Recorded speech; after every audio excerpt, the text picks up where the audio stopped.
test 4, this listening section of practice test 4, you could just go to that and work on it on your own and look at the, refer to the pages with the transcripts on it. Or you could, if you wanted to, you could, watch the, you could look at the transcripts and or have the interpreters, sort of sign the transcripts for you. Whichever you'd like, whichever you might find easier to do. Professor, what page is in the book? At the same time, Professor, watch the interpreters and look at the transcripts as needed. Okay. So you might want to look at your email, Melanie. Okay. Okay. Paul, you're not really going to have to look at the the page number in the book for the questions is let's see here. What can I just do with it? Oh, it's right here. Okay, hold on one second here. Is on page.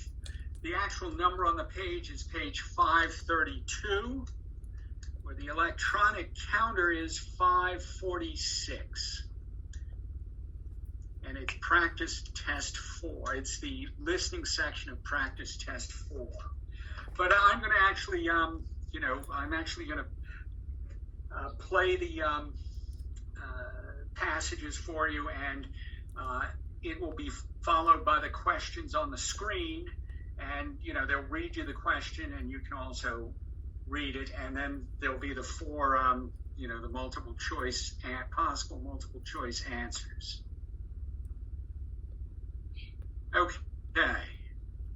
So let's get started in just a second here. I know one other person came here. Who just showed up? Melissa.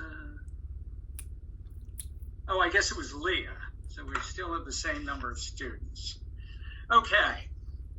Everybody ready? Yeah, so Professor, so we have the questions listed on the page 432. And now Yes, we're going to listen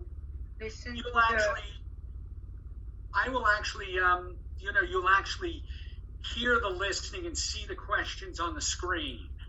Okay. I mean, you can have the page open, the book open to that page. That's fine, but you don't. It's not really necessary if you want to. Perfect. Okay. Thank you. Let me find that here. Okay.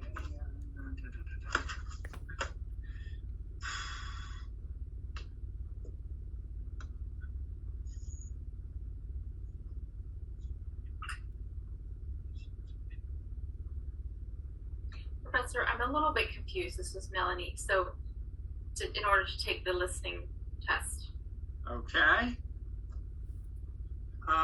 Let me. I'm confused as far as where the transcript is, and.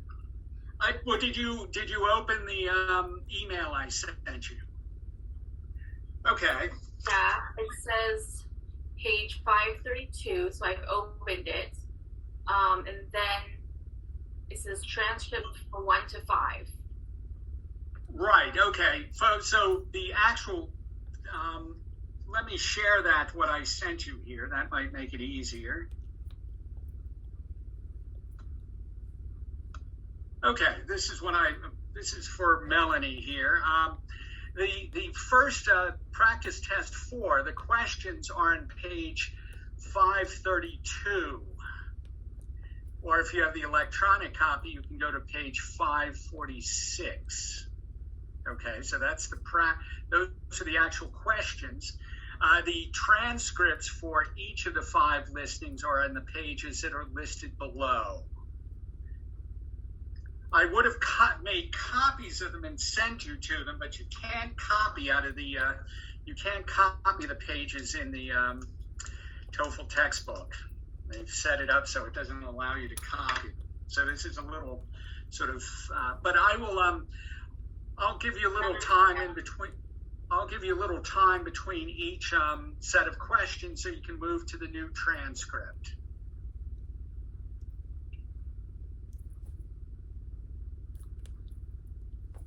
Okay, I understand. Okay. Okay, well, let me get going here.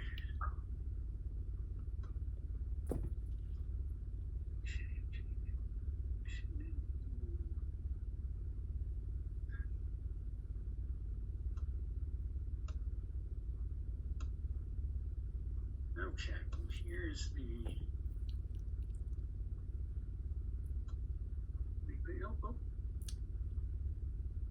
Oh, that's not what I wanted. What did I want here? Oh, here it is. Never mind. Okay.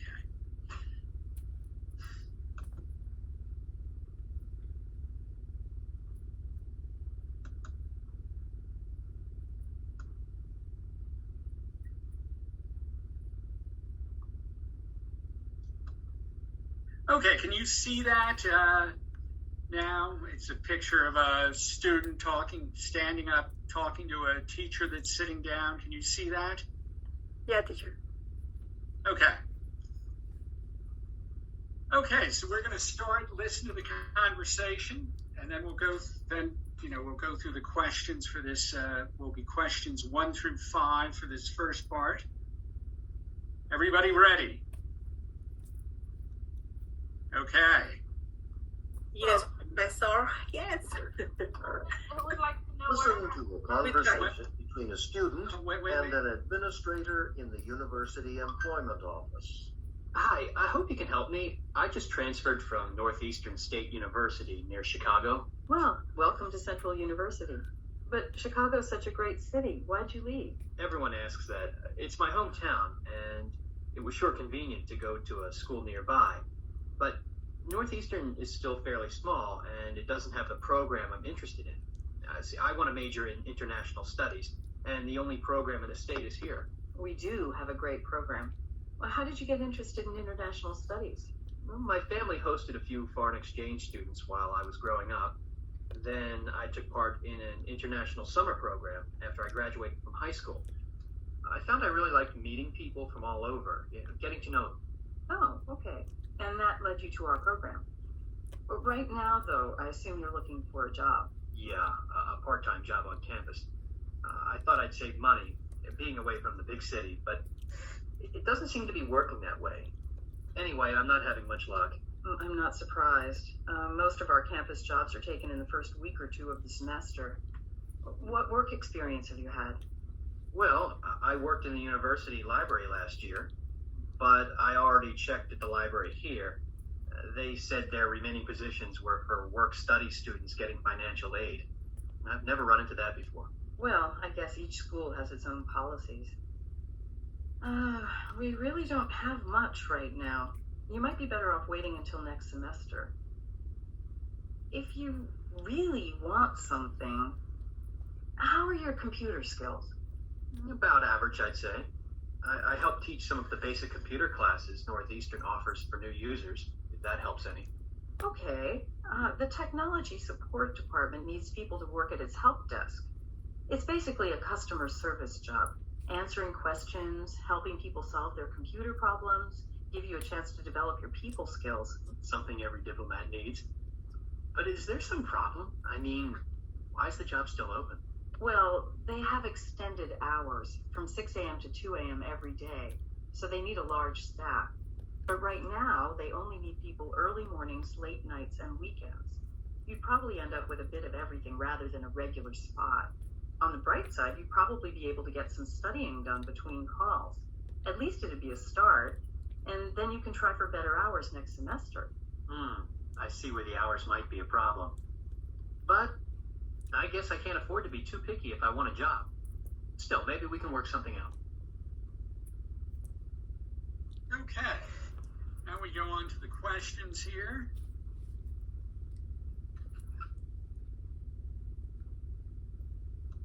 Why does the student go to the university office? Remember to advance to the next question. I have to answer this, so I always will answer the first one A. I'm not answering it correctly, so don't copy me.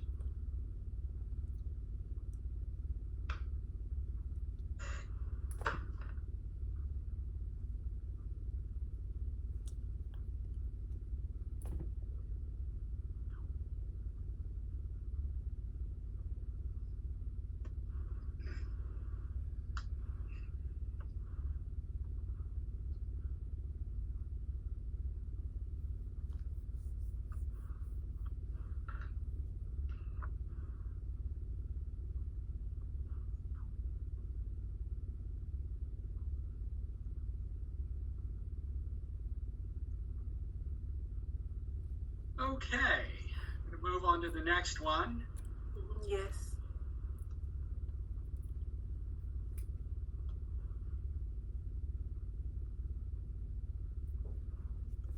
Why did the student transfer to Central University?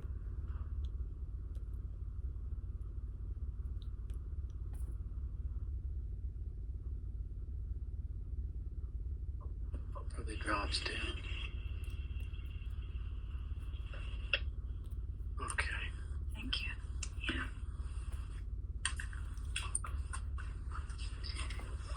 Hello, Mr. Bennett. Yes, Liana? Sorry, I was kicked out from the system, so I don't know honestly what are you doing? I don't know if you know. Oh, so you got kicked out. So, well, why don't you wait I till we text you. Okay, sure. I text you in do the this. second listening, and then when we're done, I will replay the first listening for you. Okay, perfect. No problem. Sorry. Remind me at the end. Okay.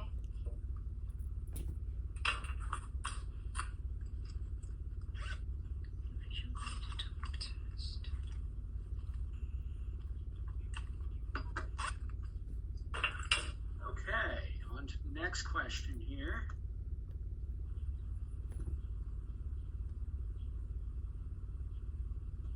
Why does the student mention hosting foreign exchange students?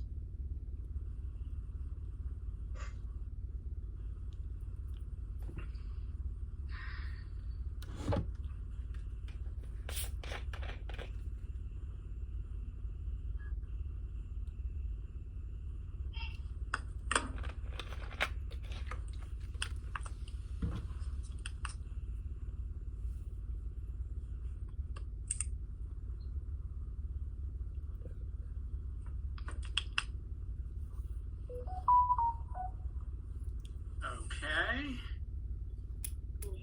Next one here.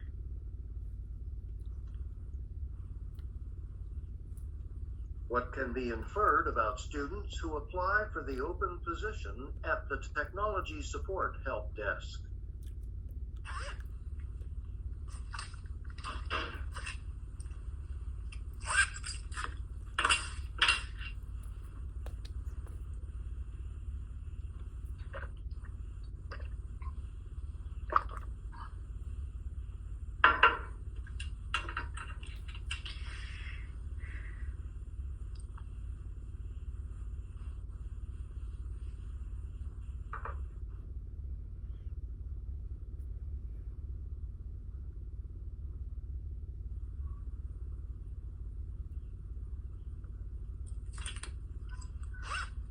Okay, on to the next one here. We're going to question number 5 here. So this is a listen again question. Listen again to part of the conversation, then answer the question. We really don't have much right now. You might be better off waiting until next semester. If you really want something, Why does the woman say this? if you really want something,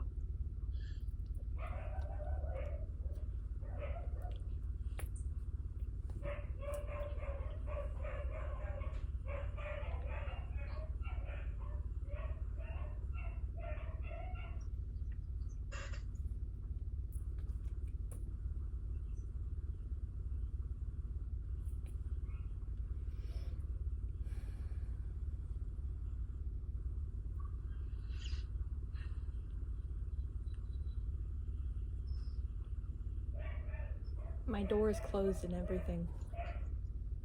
Okay.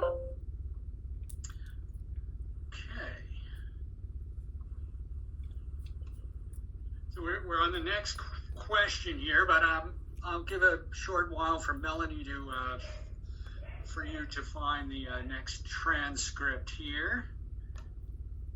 Plus, I forgot to make you the host, Melanie, or the co-host.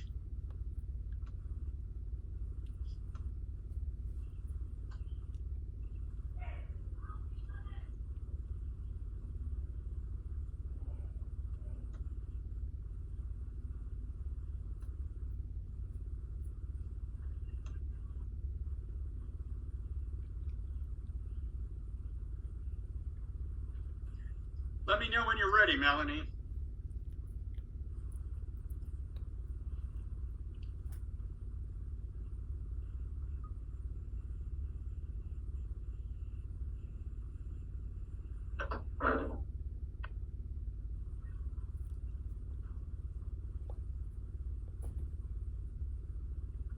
I'm ready. Okay, very good.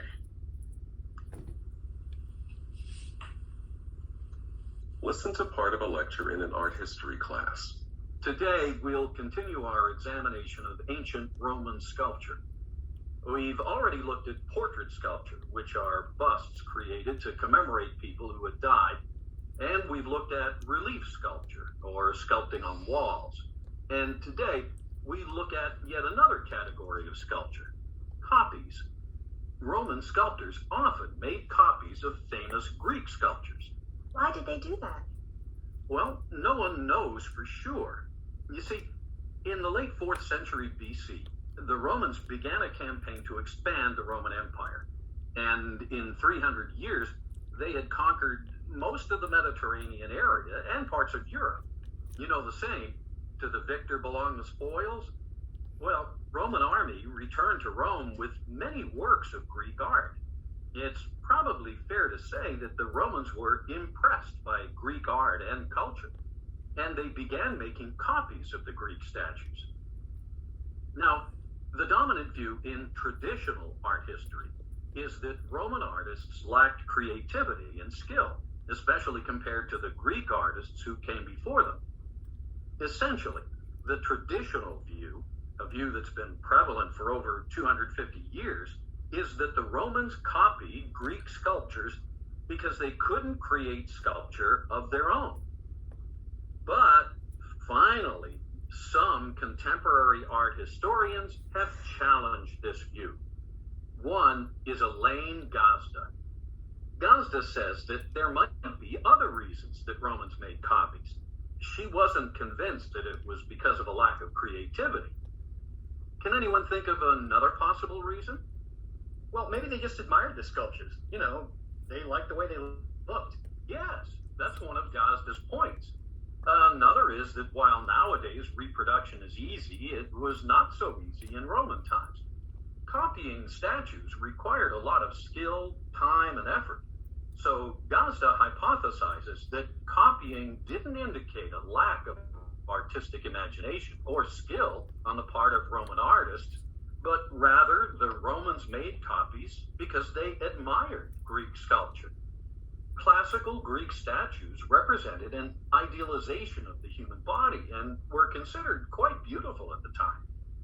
Gazda also believes that it's been a mistake to dismiss the Roman copies as, well, copies for copy's sake, and not to consider the Roman function and meaning of the statues. What do you mean, the Roman function? Weren't they just for decoration? Well, not necessarily. Under the Emperor Augustus, at the height of the Roman Empire, portrait statues were sent throughout the empire. They were supposed to communicate specific ideas about the emperor and the imperial family, and to help inhabitants of the conquered areas become familiar with the Roman way of life. Roman coins were also distributed throughout the empire. Anybody care to guess what was on them? The emperor's face? That's right. The coins were easy to distribute, and they allowed people to see the emperor, or at least his likeness, and served as an additional reminder to let them know, well, who was in charge. And the images helped people become familiar with the emperor. Statues of him in different roles were sent all over the empire. Now, actually, some Roman sculptures were original, but others were exact copies of Greek statues.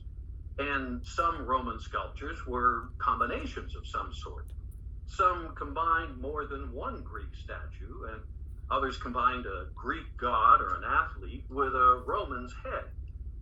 At the time of Julius Caesar, it wasn't uncommon to create statues that had the body of a god and the head of an emperor.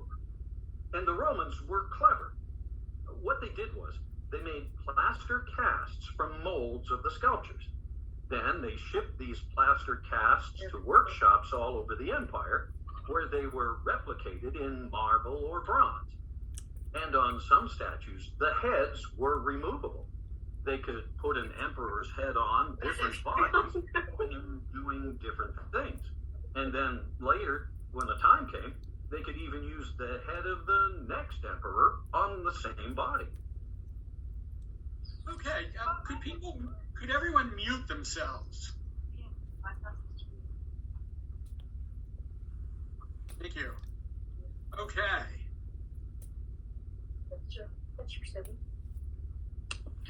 Mr. Bennett, this one, can I do it? I can. Yes. I just the first one is I'm going to replay for you, but this Okay, one. and this is, I have to write down on my paper. Is this a test? I missed the whole beginning of class. Sorry about that. Yes, it is a test. So then I have to email you the answers like we always do. Right. Okay, so this is what? Practice number 4. Okay. Practice test number 4, and we just did questions 6. This is going to be questions 6 through 11, I think. Okay. 6. Thank you. Through 11. Okay. Again, if you could all mute yourselves, it would help. Sure.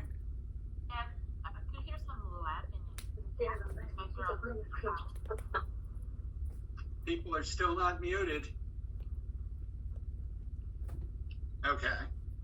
That's quieter. Okay, well let's go on here. What is the lecture mainly about?